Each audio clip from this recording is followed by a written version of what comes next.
eens wat testdata maken.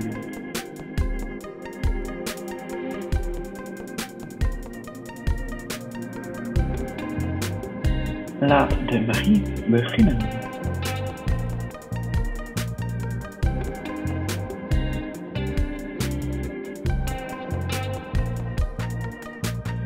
Er zijn verschillende soorten stijlen mogelijk.